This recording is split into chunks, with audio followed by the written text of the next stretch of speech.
Batman 127, Chip Zdarsky, writing with Jorge Jimenez on the art. So this is the third part of Failsafe. And we got the wacky reveal at the end of last issue that it wasn't technically it was Batman who created Failsafe, but it was another personality. It was the Batman of Zur-En-Arrh who created Failsafe.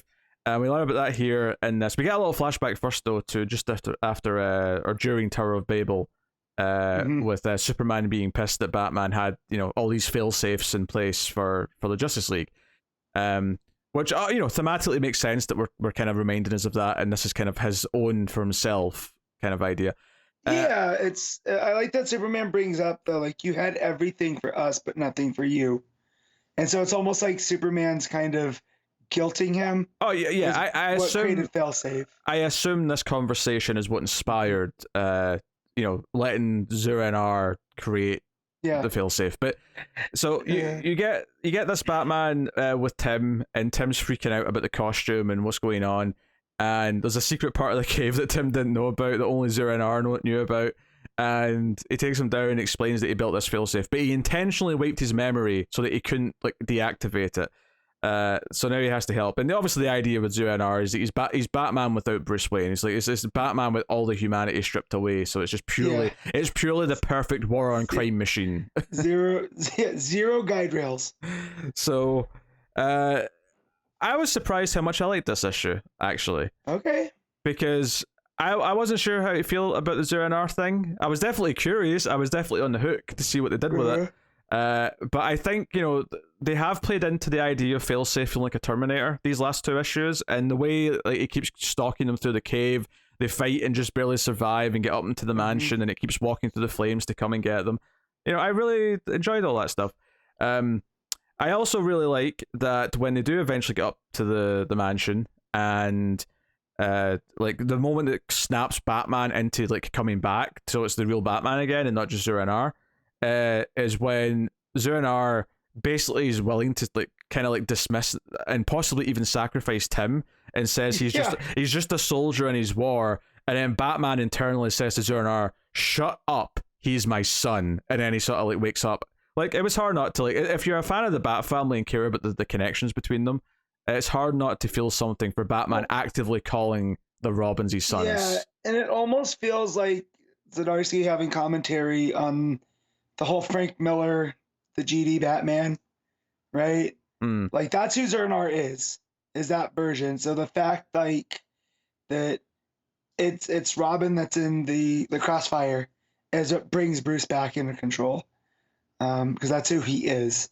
So I did like that, especially when it goes from my son, and then that panel where it's at the top where he's in the Zur-En-Arrh cowl with the fire behind him, and it's a really cool page. Yeah, there's a scene sort of in the middle of all this, before that part, where Dick's at the crime scene where the big fight happened last issue, and some of the Batgirls are being tended to by medics and stuff. But Dick and Babs are talking on comms and basically say, we need help, we need backup. So it sort of sets up what the cliffhanger is going to be later, but worth mentioning that. Again, I love when the Bat books use the Bat family, and obviously this one uses Dick and Babs a bit, but it uses a lot of Tim here in a very effective, emotional way. I also, go back to the heart of everything. The idea that failsafe's damaging the portraits in the mansion, and it's when he's about to go to the Alfred one, where even Zur-En-Arrh has to jump in and no, you stay away from Alfred. The idea that still is in there, even when it's Zur-En-Arrh, is kind of interesting.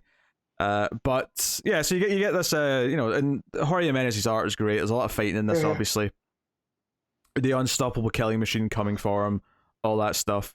The way that when it does go into his head, when Bruce kind of takes control again, when he yells, "He's my son," the idea that it's in this infinite blackness as opposed to having a background, just give you that sense, and then you get that glorious, like you say, the cowl scowling in front of the fire. So yeah, some great art.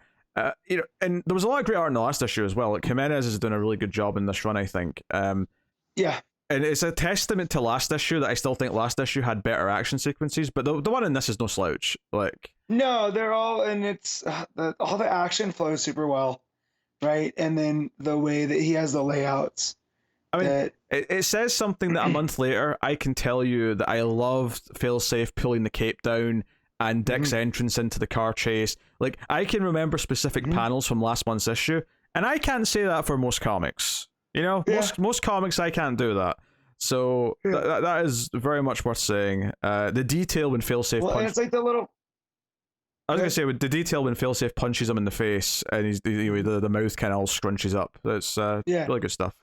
Well, I was gonna say that too, and like where he has him, and he picks him up, where he talks about that he's the original, and just the motion lines around Bruce. You know, nice little flourishes like that. But yeah, and then right after the next page is the scrunching of the mouth. Yeah. So. And then he gets knocked down at one point, and he has this kind of moment where he's like, "Is this a good death? This is where all the memories of my sons and my parents and Alfred are all."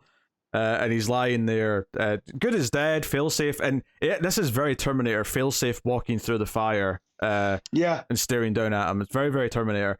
And just at that moment, you Bruce kind of like teases it in his narration that you can sense that he's here, but you get the super breath, and you get Superman saying "Stay away from my friend" kind of thing. So that's the big cliffhanger. Superman coming in to help save the day, which is interesting in that you would think Superman's going to be able to deal with this fairly easily. That said, there is a tease in the issue, because at one point Batman says, "Oh, I'll go for what's usually a weakness in androids, which is the knees." Right. And then he goes and it doesn't work, and he's like, "Shit, yeah, I thought of that," because I'm Batman. Yeah.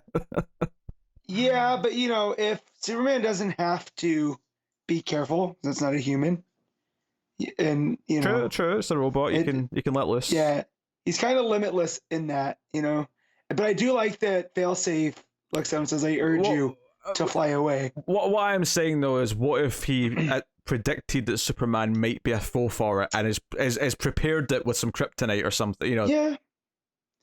Yeah, I definitely feel this is going to be a team effort to bring Failsafe down. That's what the point of this story is. As I feel that as lonely as Bruce feels, he's always surrounded by those that love him. I think that's actually what I like about this issue as well, and making us think of Tower of Babel, because Tower of Babel, came from this really cynical place where Batman, had a failsafe for everyone else. Yeah. I think I like this idea that when the time comes where his failsafe is activated, but he's not guilty of, the idea that it's reinforcing everyone he's got around him trying to help him. So the entire Bat family are trying to help him. Superman showing up to try and help him. Wouldn't surprise me if there's more by the end of the story to come and try and help him. There's a heart to the story, actually, and it's actually very nice. These last two issues, after I liked the first issue of the run well enough, but it did kind of feel a bit more generic. And you had the robot with a generic design come out at the end. I think these last two issues have sold me on what the story's actually accomplishing, which is the heart of everyone else wanting to try and help Bruce, and the creation of Failsafe being this alternate sort of personality that made it so that Bruce wouldn't know about it, and that's why he didn't know about it. He didn't forget. This was like the alternate voice in his brain that did it. So, all very interesting. I liked everything this Zdarsky's playing with. I think after just an okay first issue, I think the next two have been very, very good. So I'm into it. I mean, between this and Tech, it's hard for me to hate on Batman right now. So, which is a sentiment you've basically been sharing since we started this show. Because I'm nodding my head. They've had good teams on them. Yeah. But especially these two right now, usually there'd be one I'm enjoying more than the other. And right now I feel like they're equal for the first time in a long time. They're duking it out. I do think eventually one of them probably will be my favorite between the two, but right now I can't tell which is going to be, which is good. It means it's a fair fight, Yeah, because when back at the beginning of Rebirth, when Tynan was doing Tech, that was the book, with King doing Batman. So then they go back and forth, and the Tynan did Batman, and that kind of pushed it up a little bit. Generally, I was enjoying Tech more when Tamaki was on that versus Batman. It goes back and forth depending, who's on what. Definitely.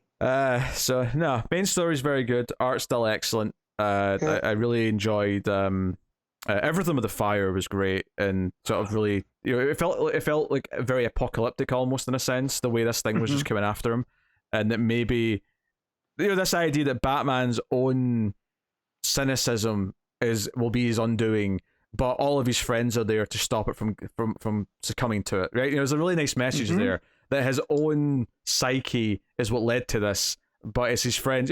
It's a good analogy for mental health or or depression. The idea that those around you will help you get through it, and if you are your own worst enemy, it's those around you that care for you that are going to be there to help pull you up. Right, and if you think you have to keep doing it on your own, you're going to keep sinking deeper. So it's doing things, it's saying things. I love it. It's good stuff. Joe, it's funny, Matt. Last month, I read the backup to this and forgot to talk about it. Yep. And so I didn't read that, and then I read this one, and I was very lost. Okay, so the backup, I can't really tell you much about it last month, except most of the Cobblepot kids were dead. This one's quite important, though, because it reveals that Penguin faked his death and got plastic surgery and is now living in Metropolis, because Selina finds him, and he's he owns a flower shop, and he basically just didn't want to be in Gotham anymore. Talks about how we're all night people in Gotham. He wanted to be out in the sunshine and be away from Batman and be away from everything. And he's still a bit evil at the end. He still kind of hopes that his kids who are still alive will take down Batman. But it does seem, at least for the time being, and I'm sure he'll be back to being Penguin before too long, because that's just the way comics are. But it does seem like, at least here, Zdarsky's genuinely saying, no, he wanted to get out. He wanted to get away from the crime world in Gotham and just sort of go live a peaceful life. So... yeah, it's interesting. What I thought was funny is that he apparently got plastic surgery on his nose, Selina mentions, and I think he actually kind of looks like the Colin Farrell version of Penguin from the movie. He does, a whole lot. Yeah, without the pointy nose, so I thought that was interesting. So there was a little 3-part story setting up that Penguin is in fact alive. Possibly important for later when he shows up again. People might say, "Oh, but he died." I'm like, well, you should have read the backup, kind of thing. Yeah. Because this was by Zdarsky. I don't know if the next backups are going to be by Zdarsky, but it says next on the backups is 0NR Year 1, which is an interesting tease, I'd say. So we'll get to see the origins of the Batman as 0NR. Yeah, so I'm cool with that. I wasn't in love with the art on the backup. It's fine, but it's very cartoony in that manga kind of way. Yeah, so it's got a bit of a manga swerve to it. Yeah. The art on the backup is Belen Ortega. Very kind of chunky in spots. Like some harsh angles. And then the last page looks kind of weird. Just the proportions on Selina. So it's not bad, it's just not my thing. Yeah.